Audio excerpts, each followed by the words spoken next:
نحمده ونصلي ونسلم على رسوله الكريم اما بعد فاعوذ بالله من الشیطان الرجیم بسم اللہ الرحمن الرحیم سبحان الذي اسرى بعبده ليلا من المسجد الحرام الى المسجد الاقصى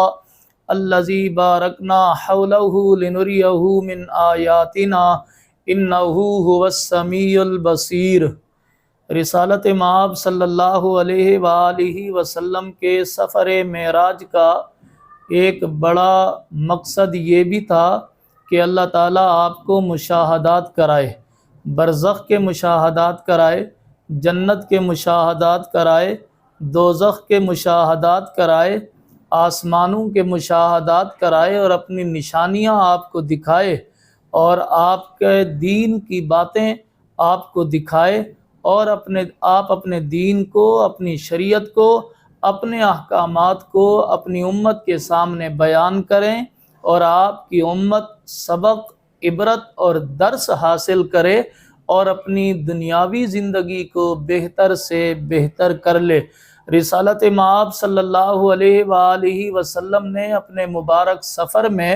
اس عظیم الشان سفر میں جو مشاہدات کیے، ان میں سے ایک مشاہدہ آپ نے یہ بھی کیا کہ آپ نے جب آپ سفر فرما رہے تھے اور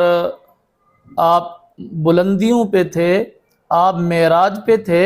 تو آپ ایک ایسی قوم سے آپ کا گزر ہوا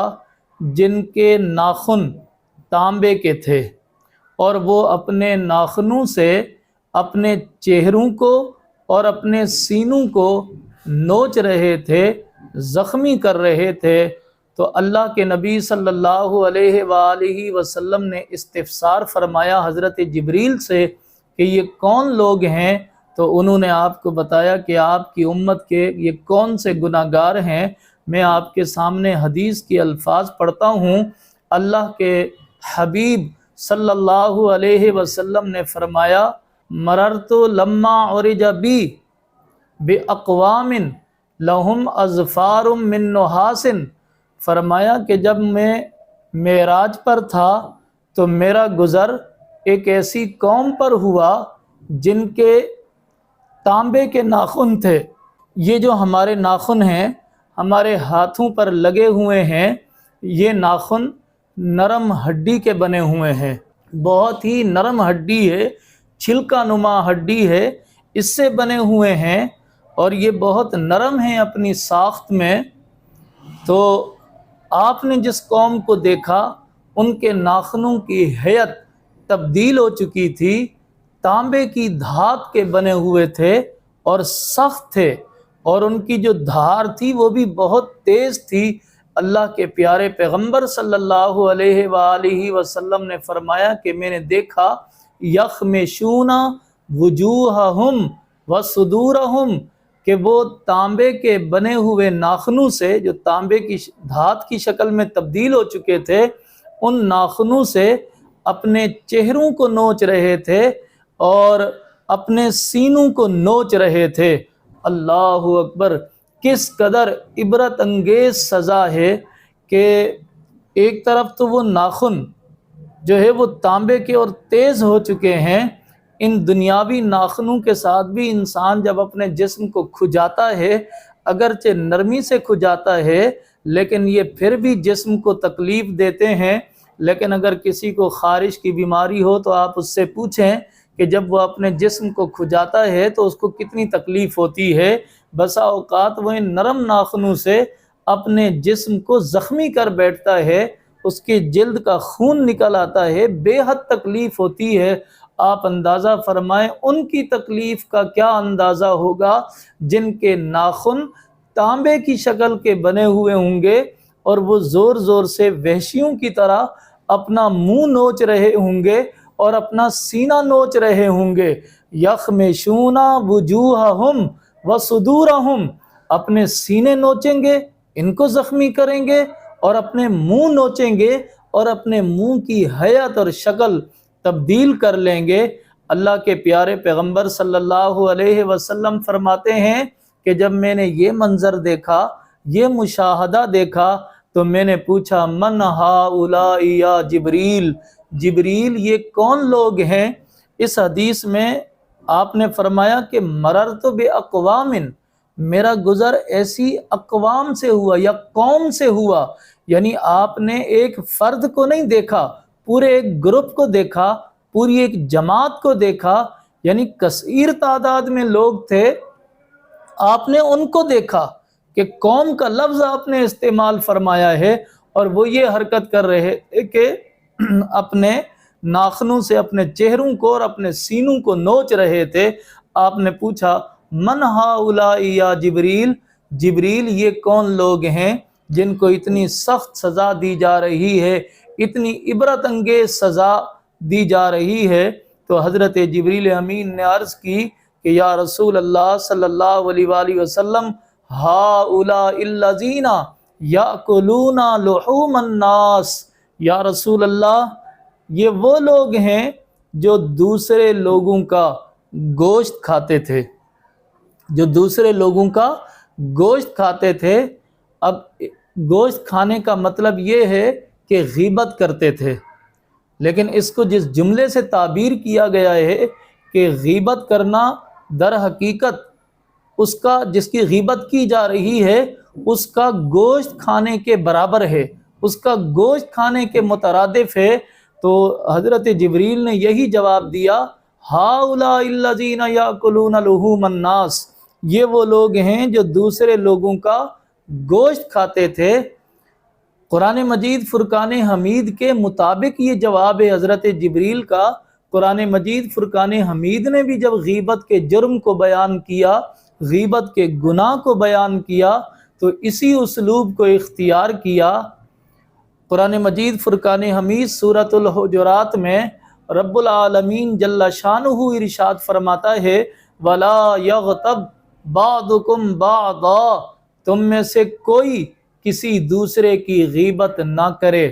یہاں نہیں ہے، منع کیا جا رہا ہے، اور سختی کے ساتھ منع کیا جا رہا ہے کہ تم میں سے کوئی شخص یہ جرم نہ کرے، غیبت کرنے کا جرم ہرگز نہ کرے۔ وَلَا يَغْتَبْ بَعْضُكُمْ بَعْضًا، تم میں سے کوئی کسی کی غیبت نہ کرے۔ آگے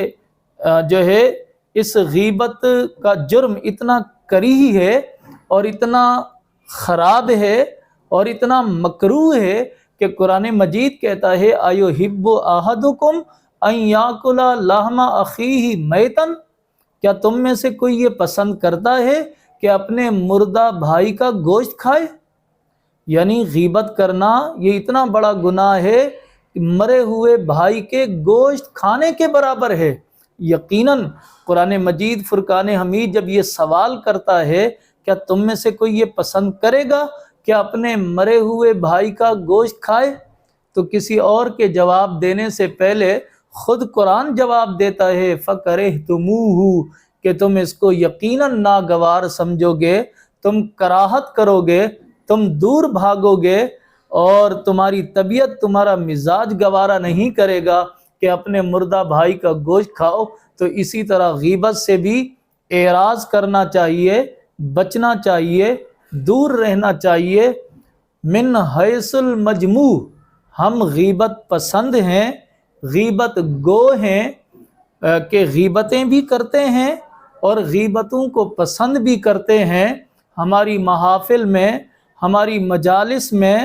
غیبتیں ہوتی ہیں اور ہم چسکے لے لے کے سناتے بھی ہیں اور سنتے بھی ہیں۔ اللہ کے بندو،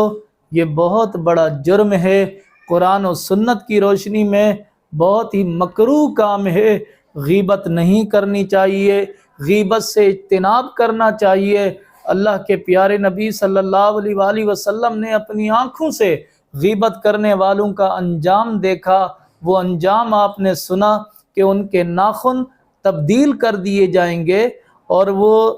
تانبے کی دھات کے بن جائیں گے، تیز ہو جائیں گے، اور غیبت کرنے والے لوگوں کی سزا یہ ہوگی کہ وہ اپنے آپ کو زخمی کریں گے، اپنی جلد کو ادھیڑیں گے اور اپنی جلد کا خون نکالیں گے اور اپنے آپ کو تکلیف دیں گے۔ دراصل یہ سزا جرم کے مطابق ہے کہ اس دنیا میں وہ دوسروں کے عیوب کو، برائیوں کو یا ان کی خامیوں کو کریدتے ہیں، ڈھونڈتے ہیں اور پھر ان کو ظاہر کرتے ہیں دوسروں کے سامنے، تو جس طرح یہ جرم ہے کہ اس دنیا میں دوسروں کے عیوب کو کرید کر وہ دوسروں کے سامنے بیان کرتے ہیں، قیامت کے دن وہ اپنے جسم کو ادھیڑیں گے، اپنے جسم کو جو ہے کریدیں گے، اور جو ان کے جسم کے اندر رگیں ہیں، جو ان کے جسم کے اندر خون ہے، وہ اس کو ظاہر کریں گے، اس کو نوچ نوچ کے نکال لیں گے اور اپنے آپ کو تکلیف دے رہے ہوں گے۔ غیبت کی تفصیل، غیبت کی تعریف، غیبت کے معاملات قرآن و سنت میں بڑے ہی مفصل اور جو ہے بڑی ہی وضاحت کے ساتھ بیان کیے گئے ہیں۔ ہم اتنا عرض کرنا چاہتے ہیں غیبت کے متعلق کہ غیبت کا مطلب یہ ہے کہ اپنے کسی مسلمان بھائی کی، اس کی پیٹھ کے پیچھے ایسی برائیاں بیان کرنا جن کو وہ ناگوار جو ہے سمجھے، جن کو وہ شخص ناگوار سمجھے، اچھا نہ سمجھے، پیٹھ پیچھے کسی کی برائیاں بیان کرنا، یہ غیبت کہلاتا ہے۔ غیبت شدید جرم ہے، غیبت بہت سخت جرم ہے، اس سے اعراض کرنا چاہیے۔ تو ایک جرم تو اللہ کے رسول نے یہ بتایا ان لوگوں کا کہ یہ لوگوں کی غیبت کرتے تھے، ہؤلاء الذین یاکلون لحوم الناس، یہ وہ لوگ تھے جو دنیا میں لوگوں کا گوشت کھاتے تھے۔ اللہ اللہ اللہ ہمیں محفوظ رکھے، جب ہم کسی مردے کا گوشت کھانا گوارا نہیں کرتے تو غیبت کرنا کیسے گوارا کر لیتے ہیں۔ اس لیے اس جرم کو چھوڑ دیجئے، دور ہٹیے، اللہ ہم سب کو محفوظ فرمائے۔ دوسرا جرم اللہ کے نبی صلی اللہ علیہ وآلہ وسلم نے یہ بتایا، فرمایا وَيَقَعُونَ فِي أَعْرَاضِهِمْ، اور یہ لوگوں کو بے عزت کرتے تھے، لوگوں کی عزتوں پر حملہ کرتے تھے، اور لوگوں کی عزتوں پر حملہ کرنا کیا ہے؟ وہ بھی غیبت کے مشابہ ہے۔ مثال کے طور پہ کسی شخص کے کسی عیب کو ڈھونڈنا، ایسا عیب جس کو وہ ناپسند کرتا ہو، اور پھر ڈھونڈ کر، پوچھ کر، پتہ کر کے اس کو ذلیل کرنا، اس کو طعنے دینا کہ تیرے اندر تو یہ خامی ہے، تیرے اندر تو یہ برائی ہے، تو ایسا ہے، تو ویسا ہے، اس کو جو ہے وہ عزت پر حملہ کرنا کہا جاتا ہے، آبرو ریزی کہا جاتا ہے کہ کسی مسلمان کی عزت کو تار تار کر دینا، اس کے مخفی معاملات کو ظاہر کر دینا اور پھر اس کو ذلیل کرنا، اس کی عزت پر حملہ کرنا، یہ بھی بہت بڑا جرم ہے۔ قرآن و سنت میں اس سے بھی منع کیا گیا ہے، لوگوں کی عزتوں کا خیال کرنے کا حکم دیا گیا ہے، یہاں تک کہ سورہ حجرات میں اللہ تعالیٰ نے لوگوں کی عزت اچھالنا تو دور کی بات، لوگوں کا نام بگاڑنے سے بھی منع کیا ہے کہ یہ خوبصورت اور بامعنی جو نام رکھے جاتے ہیں، کچھ لوگ ان کو بگاڑ لیتے ہیں۔ قرآن مجید فرقان حمید نے اس کو فسق قرار دیا، گناہ قرار دیا ہے۔ جب یہ گناہ ہے تو لوگوں کے عیوب ڈھونڈ کر ان کو بے عزت کرنا، ان کو ڈی گریڈ کرنا، ان کے مقام اور مرتبے کو کم کرنا، یہ اس سے بھی بڑا جرم ہے۔ اور یاد رکھیے اللہ رب العالمین جل شانہ کی ذات پاک ستار العیوب ہے، بندوں کو بھی ستار العیوب ہونا چاہیے۔ اللہ تبارک و تعالی ہمیں اس قسم کے گناہوں سے بچنے کی توفیق عطا فرمائے۔ اللہ مجھے اپنی اصلاح کرنے کی، آپ لوگوں کو اپنی اصلاح کرنے کی توفیق عطا فرمائے۔ وآخر دعوانا الحمد للہ رب العالمین۔